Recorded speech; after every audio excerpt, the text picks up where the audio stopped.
हम आप सब कर सकते हैं। मैं एक विषय पर और आपका ध्यान आकर्षित करूंगा, और भी गंभीर एक विषय है जो मुझे आपसे कहना है, और वो गंभीर विषय ये है कि हमारे देश की सरकार ने पिछले कुछ वर्षों से एक कानून में संशोधन किया है, और उस संशोधन के कारण हमारे देश में एक बहुत बड़ा खतरा पैदा हो गया। हमारे देश में एक कानून चलता रहा, इंडियन पेटेंट एक्ट।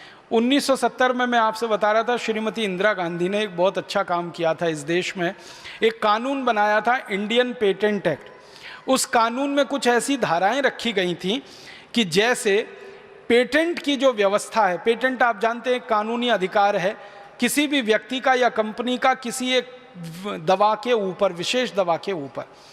तो पेटेंट का कानून श्रीमती गांधी ने 1970 में बनाया। उसमें व्यवस्था ये की गई कि कोई भी दवा कंपनी भारत में अगर पेटेंट के लिए एप्लीकेशन फाइल करेगी या पेटेंट मांगेगी तो किसी भी दवा को प्रोडक्ट के रूप में पेटेंट नहीं दिया जाएगा, सिर्फ उस दवा के प्रोसेस पर पेटेंट दिया जाएगा। मान लीजिए कोई एक दवा है, XYZ उसका नाम है, उसको बनाने की कोई प्रक्रिया है, उस प्रक्रिया को पेटेंट किया जाएगा, ना कि उस दवा को पेटेंट किया जाएगा। ये श्रीमती गांधी ने कानून बनवाया था संसद में। बहुत बहस हुई थी इस कानून पर, लेकिन संसद ने इसको पास किया था। इस कानून में और एक धारा जोड़ी गई थी कि जिस व्यक्ति को या कंपनी को पेटेंट दिया जाएगा वो प्रोसेस का होगा, प्रक्रिया का होगा, और अधिकतम 5 से 7 वर्ष का होगा। 7 वर्ष के बाद वो पेटेंट अपने आप खत्म हो जाएगा और फिर उस प्रक्रिया में किसी को भी बनाने का अधिकार होगा। फिर उसमें एक तीसरी व्यवस्था ये की गई थी कि जिस व्यक्ति ने या कंपनी ने पेटेंट लिया, वो कंपनी अगर पेटेंट लेने के 2 साल के अंदर अपनी दवा का उत्पादन नहीं करेगी तो उसका पेटेंट रद्द कर दिया जाएगा, किसी दूसरे को दे दिया जाएगा। फिर उसमें एक चौथी व्यवस्था थी, वो ये कि जब भी किसी कंपनी या व्यक्ति को पेटेंट मिलेगा किसी भी एक दवा पर, उस दवा को वो बाहर से आयात करके नहीं ला सकेंगे, उसका भारत देश में ही उत्पादन करना पड़ेगा, नहीं तो पेटेंट उनका खत्म कर दिया जाएगा।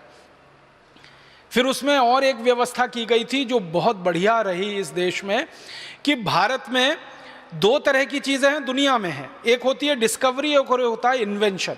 तो जो डिस्कवरीज हैं उनको कभी पेटेंट नहीं दिया जाएगा और इन्वेंशंस को पेटेंट दिए जाएंगे। तो डिस्कवरीज को पेटेंटेबिलिटी के बाहर रखा गया और इन्वेंशंस जो हैं, आविष्कार, उनको ही पेटेंट प्रदान किए जाएंगे। ऐसा करके एक बहुत बढ़िया कानून बना था 1970 में।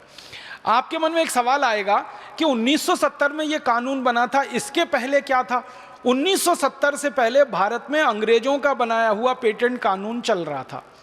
अंग्रेजों ने भारत में शासन किया था, राज किया था, तो उन्होंने भारत में एक पेटेंट का कानून बनाया था। सबसे पहले 1856 में बनाया था, उसका नाम था Indian patent and design act 1856 में। उस कानून को अंग्रेजों ने 1911 में आकर थोड़ा संशोधित किया था और फिर दोबारा से बनाया था। उस कानून के आधार पर भारत में 1970 तक सारी व्यवस्थाएं चल रही थी।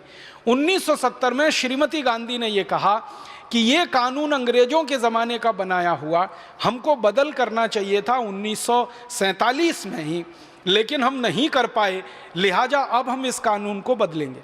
श्रीमती इंदिरा गांधी जब प्रधानमंत्री बनी थी इस देश में 1967 में, तो उन्होंने संसद में सबसे पहला ऐलान किया था कि मेरी प्राथमिकता में कुछ ऐसे काम हैं जिनको मैं करना चाहूँगी। उसमें से एक काम है कि अंग्रेजों के ज़माने के बनाए गए कुछ कानून को मैं रद्द करना चाहती हूँ। उसमें से सबसे पहला कानून इंडियन पेटेंट एक्ट 1911 वाला।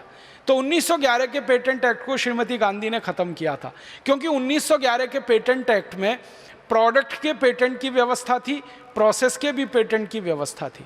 दूसरा, 1911 के पेटेंट एक्ट में पेटेंट जो होता था वो कम से कम 20 साल के लिए होता था।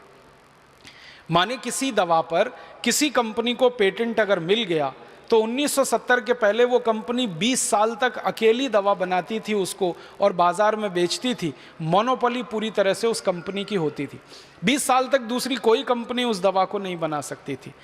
1911 के पेटेंट एक्ट में ये प्रावधान था कि अगर किसी ने भारत में पेटेंट ले लिया, फिर उस दवा को वो भारत में ना बनाए तो उसको मजबूर नहीं किया जा सकता, वो दवा को बाहर से भी इंपोर्ट करके ला सकते थे।